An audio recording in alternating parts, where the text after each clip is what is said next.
Bienvenue sur la voie de la logique. Mon nom c'est Roméo. Bonjour. Aujourd'hui, je vais me poser la question de savoir si la science s'est trompée. Moi, je suis un grand fan de la science parce que la science a fait ses preuves, contrairement à la croyance, à la tradition, à la religion. La science a fait ses preuves. Mais je vais me poser la question de savoir si elle s'est trompée sur un point. Un point vraiment que, moi, logiquement parlant, j'ai jamais été d'accord avec la science. C'est le problème de l'évolution. Moi, je me suis toujours posé la question parce que moi, je crois dans la création. Je suis sûr qu'il y a quelqu'un qui a conçu le monde, qui a conçu l'homme, qui l'a designé, qui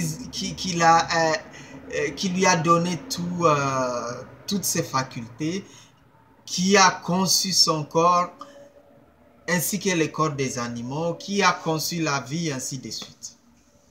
Alors, moi, quand on me parle de Big Bang, quand on me parle de l'évolution, des fois, je me demande si la science s'est trompée. À voir la manière dont les humains sont conçus, les plantes, les animaux, la manière dont même les arbres enracinent leurs racines dans les sols, je me suis toujours demandé si la science ne s'est pas trompée à ce point-là.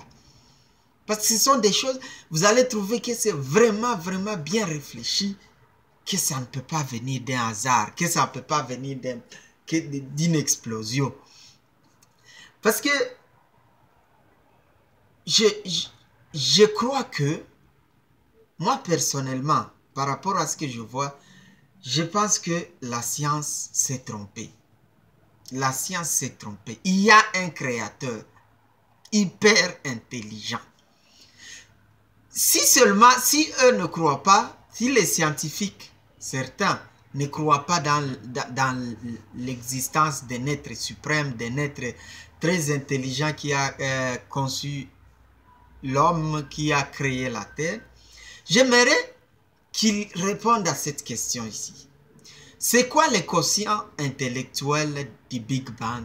C'est quoi le quotient intellectuel de l'évolution? Pourquoi je pose cette question-là? Parce qu'il y a des grands hommes ici au monde.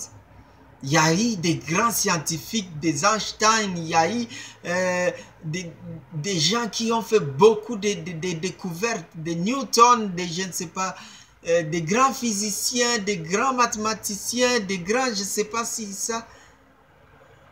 Mais on va se retrouver que avant de découvrir quoi que ce soit, il y a des essais-erreurs, il y a des recherches, il y a toutes sortes de choses qui se passent avant qu'ils ne découvrent quelque chose. Et qu'ils ne découvrent même un petit rien là, un prototype. Il faut vraiment beaucoup un travail de recherche, un travail d'essai.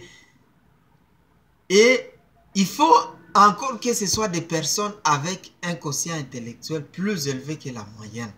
Alors, je veux savoir c'était quoi le quotient intellectuel du Big Bang, de quoi le quotient intellectuel de l'évolution, pour que l'évolution soit capable de transformer un poisson en un humain. Parce que moi, j'ai suivi un documentaire sur l'évolution. Il y en a, on disait que l'homme était d'abord un poisson, et puis ça a changé, ceci, cela. Il faut quand même être sérieux là. C'est quoi le quotient intellectuel du Big Bang? Il faut qu'on se regarde. Qu'on regarde les humains, comment ils sont conçus, comment ils sont debout. Regardez comment les organes sont attachés. Comment les organes sont conçus. Regardez les dents. Comment c'est bien rangé.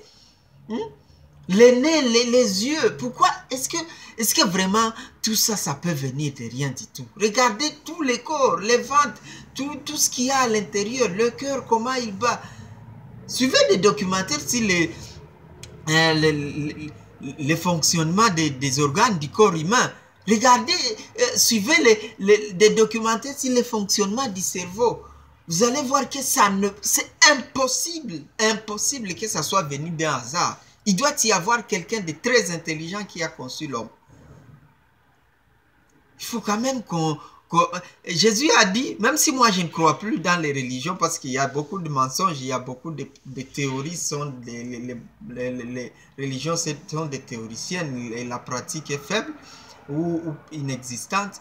Mais moi je crois que il y a beaucoup de choses que dit les écrits religieux, notamment sur précisément sur la création, qui paraissent correctes. Jésus a dit, donnez à César ce qui est à César. Reconnaissez que Dieu a créé le monde.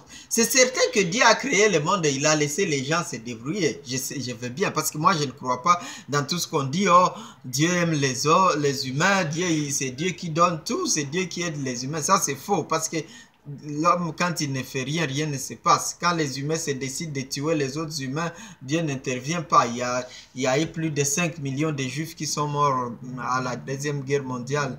Et Hitler les a égorgés, Hitler les a mis dans des chambres à gaz, Hitler les a assassinés. Alors, tout ça, on dit que les juifs, ce sont les peuples de Dieu. Alors, en réalité, il devait intervenir. 5 millions, ça c'est beaucoup.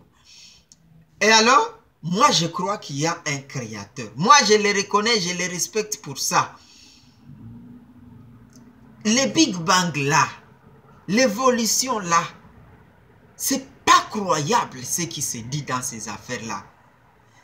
Regardez, pour juste par exemple couper les doigts de quelqu'un. Est-ce que vous avez vu que font les chirurgiens? Il faut des anesthésies, il faut je ne sais pas quoi, il faut des bistouris, c'est pas des choses et des choses pour essayer d'arranger un problème qui est survenu sur le corps humain. Alors, comment le Big Bang, lui, a été capable de prendre un poisson, de le rendre, c'est pas un singe, après un singe, devenir un homme? Ça, c'est inadmissible. Personne ne peut croire en ça. Je comprends pas comment les scientifiques, ce sont des gens qui creusent, des gens qui font des recherches, des gens qui observent, qui sont très intelligents. Mais moi, je ne comprends pas comment ils se sont laissés tromper, ils se sont laissés abêtir en disant que l'évolution a fait tout ça et ils ont accepté. Les yeux là, regardez comment moi je vois. Si vous apprenez la technologie derrière les yeux, vous allez voir que c'est impossible. Tu touches au pied, tout de suite le cerveau est informé et te dit dans des fractions de secondes quel comportement adopter. Et là, vous allez dire, c'est le Big Bang qui a arrangé tout ça. Qui a mis tous les nerfs, qui a mis tout le crâne, il l'a bien disposé. Et puis, il a aussi programmé, il a fait de la programmation pour que les gens puissent naître de la même façon. Ça, c'est inadmissible, c'est incroyable. Ça ne peut pas s'accepter. Moi, je ne peux pas accepter qu'on me dise que le Big Bang, c'est pas quoi. Sauf si on me dit que son conscient intellectuel, le conscient intellectuel du Big Bang était 10 fois supérieur à celui d'Einstein, par exemple. Il faut être sérieux, il faut être quand même un peu raisonnable à ce sujet. Si vous ne voulez pas croire en un Dieu grand et un Dieu très intelligent, croyez au moins qu'il y a quelqu'un d'intelligent, même si vous ne l'appelez pas Dieu. Appelez-le comme vous voulez. Mais ne dites pas que l'évolution, c'est ça ce qui a conduit à la création de l'homme. C'est faux. Il y a quelqu'un qui a conçu ses oreilles ici. Il y a quelqu'un qui a conçu ses doigts là. Il y a quelqu'un qui a rangé ses dents comme ça. Il y a quelqu'un qui s'est dit, non, il faut un nez ici pour respirer. Il faut des yeux. Il faut les cils, les sourcils, tout ça. Il y a quelqu'un qui a réfléchi à ça. Il y a quelqu'un qui a programmé les gens pour que à la puberté, il puisse y avoir des changements. Et pour que à un certain âge, on soit capable d'éjaculer, on soit capable de mettre au monde. Il y a quelqu'un qui a programmé tout ça. Il y a quelqu'un qui a programmé la Terre pour qu'elle tourne sans s'arrêter pendant toute une année et que les humains ne puissent pas tomber quelle que soit la vitesse à laquelle elle tourne. Il faut qu'on réfléchisse. Donnez à César ce qu'il y a à César. Croyez, s'il vous plaît, qu'il y a un Dieu. Regardez la constitution physique.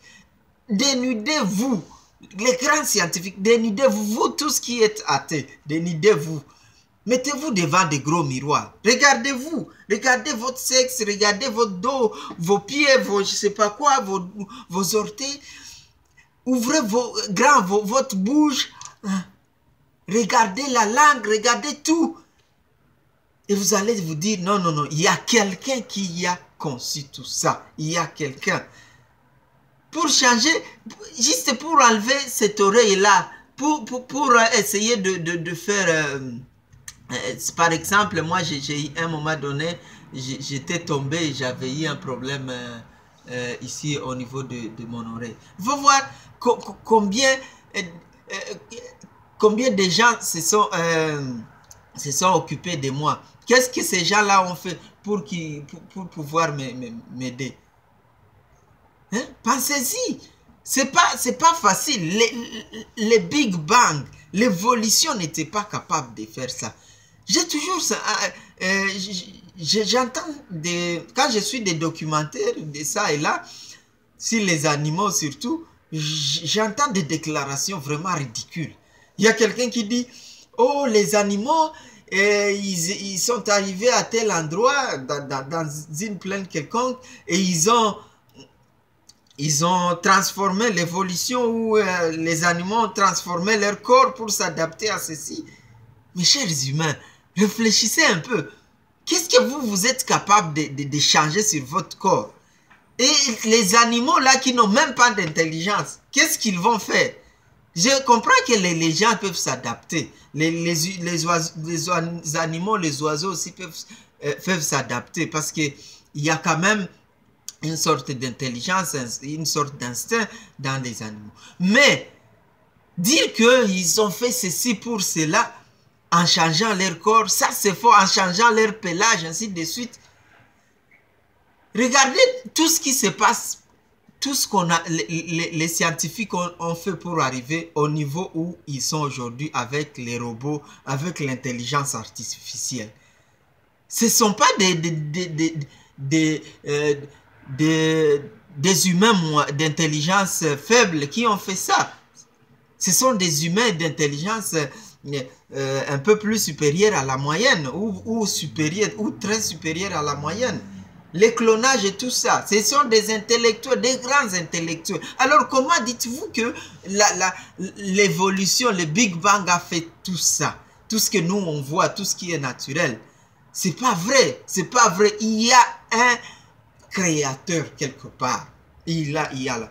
Et puis, j'ai suivi récemment un documentaire. Et c'est intitulé Nous les singes. Alors, ils ont parlé de toutes les catégories, presque toutes les catégories des singes. Et puis, ils ont parlé des singes les plus proches des humains, et ce sont les bonobos. Et puis, ils ont dit que ces bonobos-là, ils sont paisibles, ils ne sont pas vraiment... ils n'aiment pas la guerre. Mais, regardez les humains, ils sont mauvais de nature. Si les bonobos, s'ils sont proches des bonobos, s'ils sont venus peut-être des bonobos, alors ils seraient plus ou moins paisibles. Et puis c'est toute cette agilité des singes là. Vous dites que les humains sont venus des singes. Toute cette agilité là, où est-ce qu'elle est allée? Les singes montent facilement sur des arbres, montent facilement sur des bâtiments. Qui est cet humain là qui est capable de faire ça? Qui n'apprend pas comment monter sur des arbres? Cette agilité est allée où? Même les orang-outans, même les gorilles, avec ses 300 kilos, il est capable de monter sur des arbres. Et quel homme de 150 kilos va monter un arbre ou même de 100 kilos? Il faut apprendre, même ceux qui sont légers comme moi, il faut apprendre et encore et encore. En tout cas, reconnaissez s'il vous plaît l'existence d'un grand Dieu, d'un Dieu puissant, d'un Dieu qui est très intelligent, qui a créé l'homme. Laissez-lui ces honneurs-là pour cette création. Même si vous ne croyez pas dans le reste comme moi, mais croyez dans ça. S'il vous plaît. Merci.